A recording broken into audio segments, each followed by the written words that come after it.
Bienvenidas y bienvenidos estudiantes de secundaria. Me da mucho gusto que nos acompañen en esta sesión de Aprende en Casa para la asignatura de Ciencias Física. Mi nombre es Enrique Rodal y estaremos acompañándolos en esta sesión junto con Leslie Mendívil. Y estas sesiones en las que recuperaremos saberes y que nos permitirán relacionar lo que hemos aprendido con los próximos temas que descubriremos. Es un gusto participar en esta sesión. Ustedes que nos ven desde casa, no olviden usar cubrebocas, lavarse constantemente las manos y, si les es posible, permanezcan en sus casas para que pronto lleguemos al semáforo verde y regresemos a nuestras escuelas. Recuerden que si te cuidas tú, nos cuidamos todos. Para revisar algunas aportaciones que se dan a lo largo de la sesión, los materiales que necesitaremos son los siguientes: cuaderno y lápiz o pluma, para que puedan anotar ideas principales, dudas o preguntas que les surjan a lo largo de esta sesión. Además, su libro de texto para que puedan ampliar o comprender mejor el tema. Si ya estamos listos, comencemos. En situaciones cotidianas podemos observar cómo es que los objetos interaccionan. Por ejemplo, cuando sentimos el viento, pateamos una pelota, las llantas de un automóvil giran sobre el piso, cuando las suelas de nuestros zapatos empujan los escalones mientras subimos y bajamos las escaleras. A todo esto se le conoce simplemente como interacción y el cambio de movimiento de un objeto que se debe a la aplicación de una fuerza. En el lenguaje cotidiano, las fuerzas pueden entenderse simplemente como un jalón o un empujón.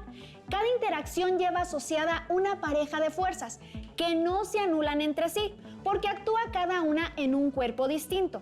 Si esto último no fuese así, por ejemplo, el billar no existiría, porque cada vez que golpeásemos una bola, esta no se movería. Tampoco podríamos jugar fútbol o pasarnos la pelota al jugar básquetbol. Cuando un objeto se mueve desde el reposo, se debe a que una fuerza interactuó con él. Por ejemplo, cuando tomamos la cuchara de la mesa para poder comer o levantamos un vaso para poder tomar agua. Si observan a su alrededor, en muchas actividades que se realizan en su casa y en su comunidad, están presentes las fuerzas. La interacción entre dos objetos puede ocasionar un cambio en la dirección del movimiento. Puede modificar la rapidez o la velocidad de uno o de ambos objetos, como cuando una persona empuja una carretilla. Se aplica una fuerza hacia arriba y hacia adelante para mantener la estabilidad y evitar que la carretilla se voltee. Una fuerza es una acción que produce un movimiento, pero también puede deformar objetos, como cuando jalamos una liga o hasta patear una pelota. Es importante recordar que si la interacción cesa, los objetos dejan de experimentar una fuerza. Las fuerzas solo existen como resultado de una interacción.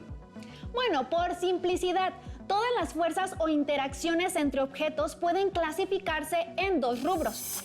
Fuerzas por contacto, que son aquellos tipos de fuerza que resultan de la interacción por contacto físico entre dos objetos, como por ejemplo la fricción. Fuerzas por acción a distancia, que son aquellos tipos de fuerzas que resultan de la interacción entre dos objetos sin necesidad de que tengan contacto físico, como por ejemplo la gravedad o las interacciones entre imanes. Exacto. Hay casos en los que son varias fuerzas las que actúan simultáneamente sobre un cuerpo.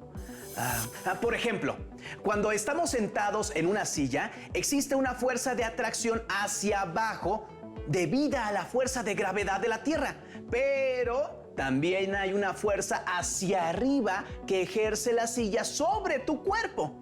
Sin esta segunda fuerza, simplemente te hundirías para siempre en la silla. En ocasiones, algún desperfecto en la silla puede ocasionar que ésta se rompa. En ese caso, si llegaras a caer, el piso ejercería una fuerza hacia arriba y tú quedarías en reposo. Cualquier tipo de fuerza es una cantidad que indica la dirección en la que se aplicó, por lo que resulta común representarlas con flechas. el tamaño de la flecha reflejará la magnitud de la fuerza y la punta de la flecha indicará el sentido y la dirección en la que se aplicó dicha fuerza.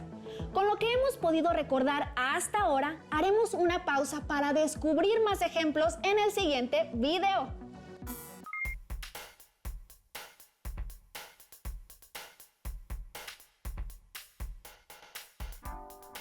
En todos estos casos, se ven involucrados distintos tipos de fuerzas que producen movimiento, como resultado de una interacción entre dos objetos. Diariamente, tenemos la oportunidad de observar cuerpos en movimiento.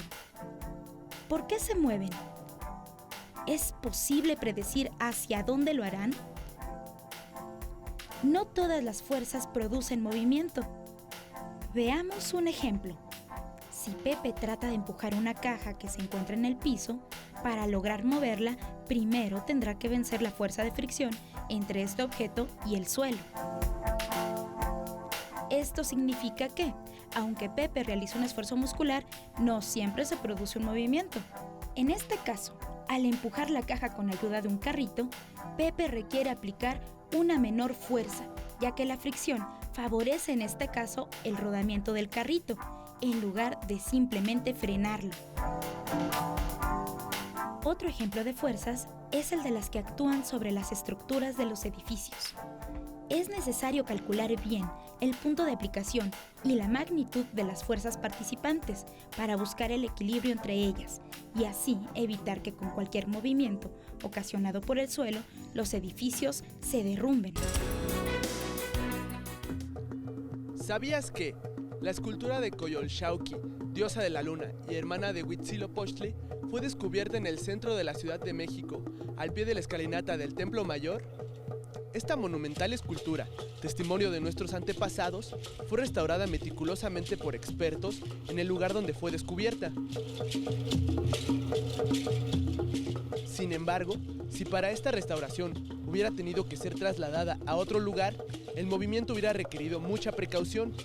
Habría que considerar su tamaño y su masa y aplicar las fuerzas necesarias para ello. El traslado habría podido lograrse con 2 grúas cuyas fuerzas permitieran levantarla y colocarla en el lugar de restauración. Todos los cuerpos son capaces de experimentar al menos una fuerza de la cual se puede especificar el punto de aplicación, la magnitud, la dirección, horizontal o vertical, y el sentido, que puede ser hacia arriba, abajo, derecha o izquierda.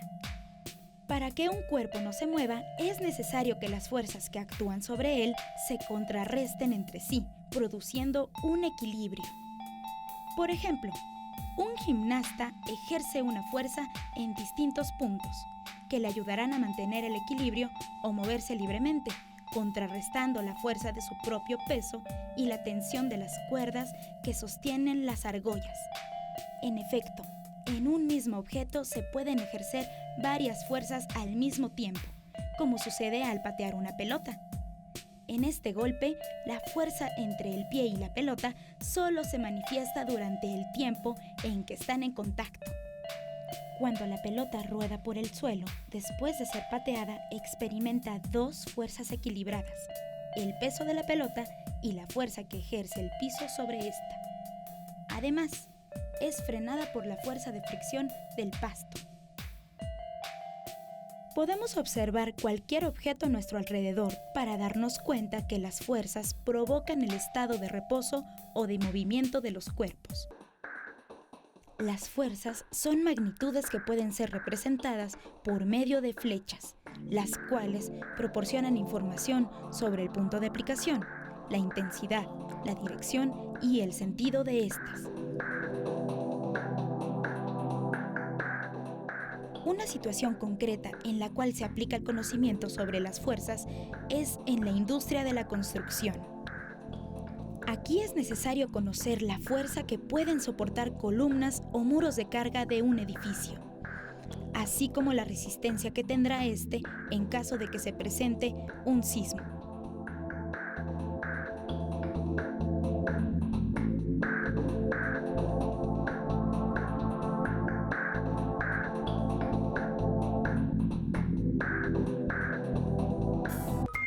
Cada que observemos una interacción entre dos objetos, debemos tener en mente los siguientes 4 conceptos: equilibrio, inercia, masa y peso.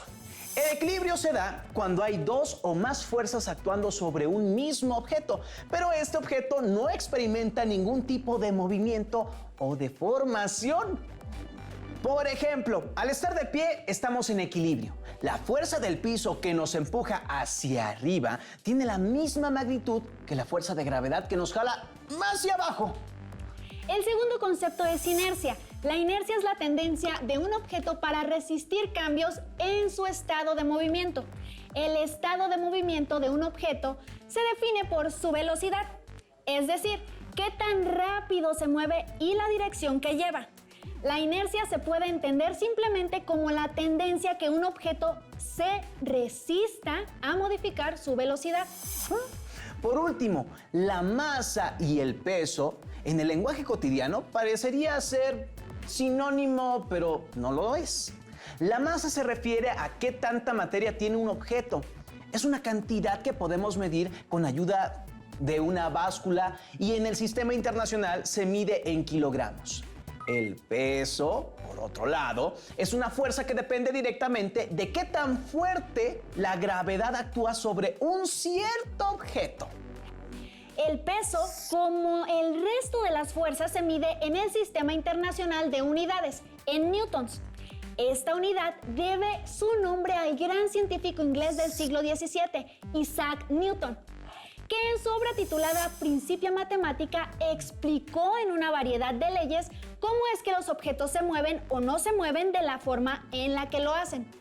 Estas 3 leyes se conocen simplemente como las 3 leyes de Newton. La primera ley de Newton, conocida como la ley de inercia, dice que un objeto permanece en reposo o en movimiento con la misma rapidez y velocidad a menos de que actúe sobre él una fuerza externa. En otras palabras, los objetos tienden a permanecer en su estado de reposo o movimiento. Esta ley de Newton explica que no es necesaria una fuerza para que un objeto permanezca en movimiento. La segunda ley de Newton explica la relación entre la fuerza, masa y aceleración. Formalmente indica que la aceleración de un objeto es directamente proporcional a la fuerza que la produjo e inversamente proporcional a la masa del objeto. En otras palabras, es necesario aplicar una fuerza grande a un objeto de masas grande para detenerlo o moverlo, o bien aplicar una fuerza grande para que un objeto cambie considerablemente su velocidad. Y la tercera ley de Newton es quizá la más popular. Es conocida como la ley de acción y reacción y dice que para cada acción habrá una reacción con la misma magnitud, pero en sentido opuesto. Esto significa que cuando hay una interacción entre 2 objetos, hay un par de fuerzas actuando sobre dichos objetos. La magnitud de las fuerzas será igual, pero su sentido será opuesto. La primera ley explica por qué los objetos en reposo permanecen en la misma posición hasta que, por ejemplo, los levantamos o empujamos.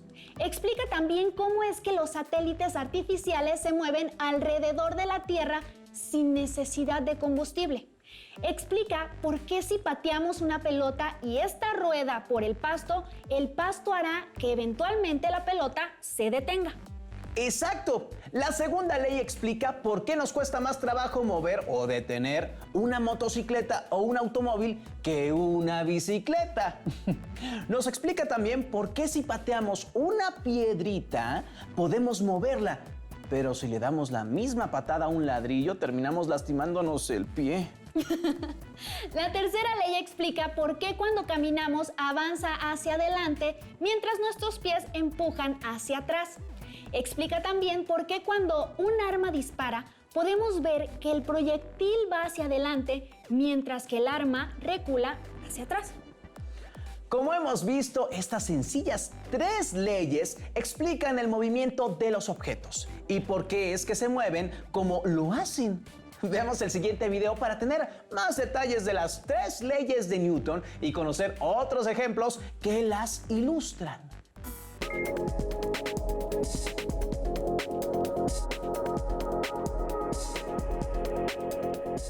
El corredor de los guerreros ha tomado el balón, pero un momento.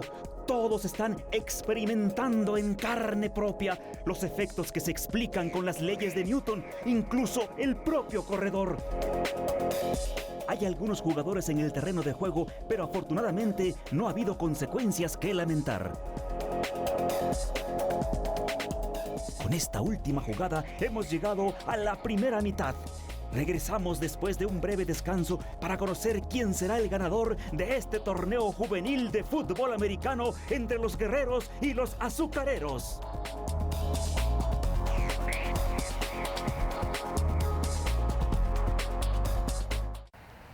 En esta escena, los jugadores de ambos equipos tienden a continuar con el movimiento que tenían, pero evidentemente, al chocar entre sí, ha modificado su dirección. Dos de ellos han salido proyectados, especialmente el corredor principal. Los demás han tenido que frenar cambiando su movimiento. ¿Cómo se provoca un cambio en el movimiento de los objetos? Para que un objeto se mueva desde el reposo, hay que aplicar una fuerza. A mayor masa, se requiere una fuerza mayor para moverlo. Por el contrario, para detener o frenar un móvil con una masa grande, se requiere una gran fuerza. Cuando actúan sobre un cuerpo dos fuerzas de la misma magnitud y dirección, pero en sentidos opuestos, se anulan. Estos y otros ejemplos se pueden explicar a partir de la primera ley de Newton que enuncia: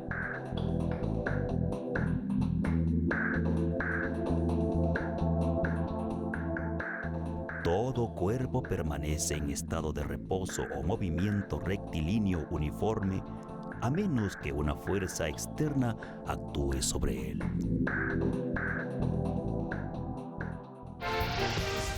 Viajemos en el tiempo.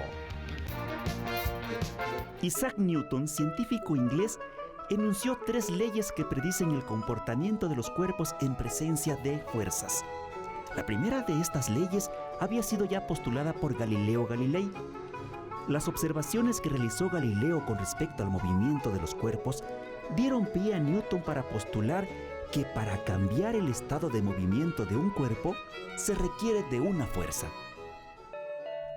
Newton encontró que si una fuerza actúa sobre un cuerpo, ésta le producirá una aceleración en la misma dirección y sentido que la fuerza.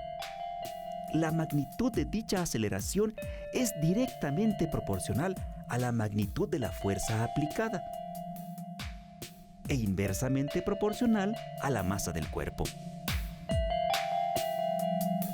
Esto es lo que conocemos como segunda ley de movimiento de Newton. Para completar su teoría, Newton enunció su tercera ley, en la cual establece que la interacción entre dos o más cuerpos se lleva a cabo a través de pares de fuerzas. Veamos de qué se trata.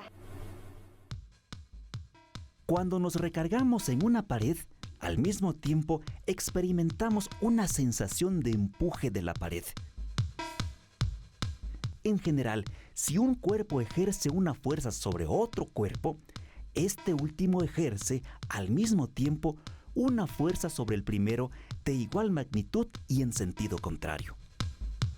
Este hecho es expresado en forma resumida por la tercera ley de Newton.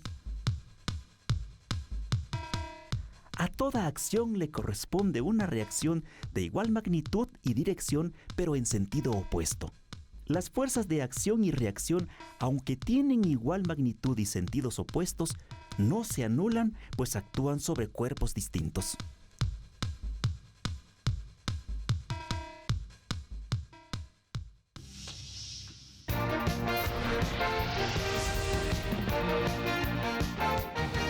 ¿Sabías que todas las actividades deportivas que realizamos están estrechamente relacionadas con la física?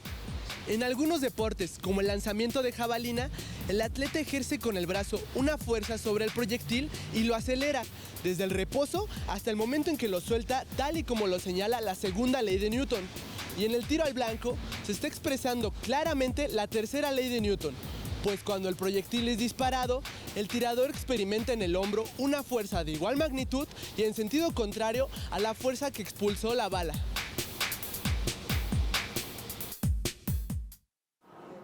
Día a día estamos rodeados de objetos en movimiento. Cuando el movimiento de un objeto se ve alterado, es porque necesariamente ha experimentado una fuerza. El conocimiento de las leyes de Newton es indispensable para la comprensión de cualquier fenómeno mecánico, desde el impacto de automóviles hasta los lanzamientos de naves al espacio y los movimientos de los cuerpos celestes.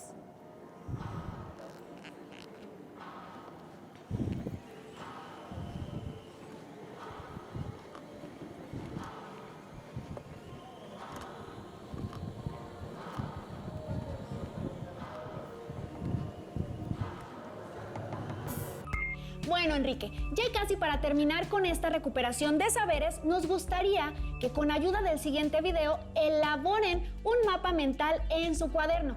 Esto les ayudará a que con sus palabras plasmen en su cuaderno lo que hemos visto en esta sesión.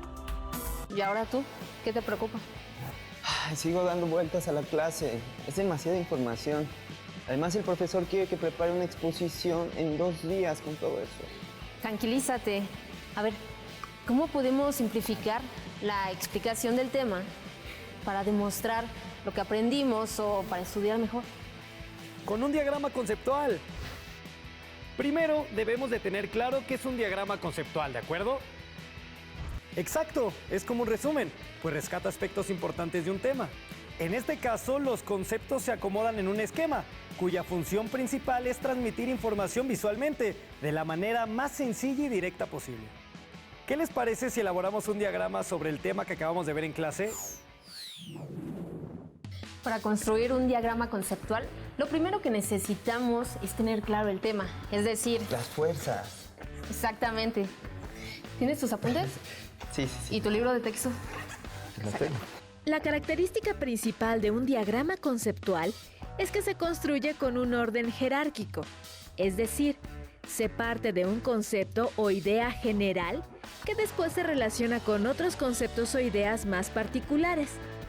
Como ya tenemos identificados los conceptos, ahora los colocamos en círculos, óvalos o rectángulos, y luego los unimos con líneas o flechas que contengan palabras de enlace. ¿Qué son las palabras de enlace? Son las palabras que sirven para conectar las ideas.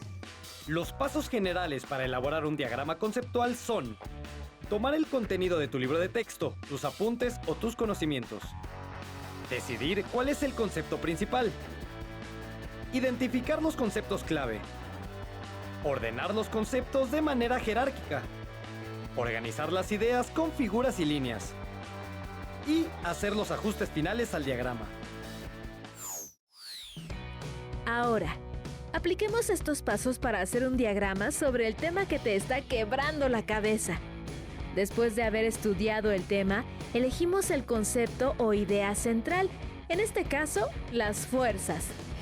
Continuamos eligiendo una idea particular que puede ser la definición de fuerzas, la cual es acciones que producen movimientos, cambio de dirección o deformación de los objetos, y la escribimos dentro de otro óvalo.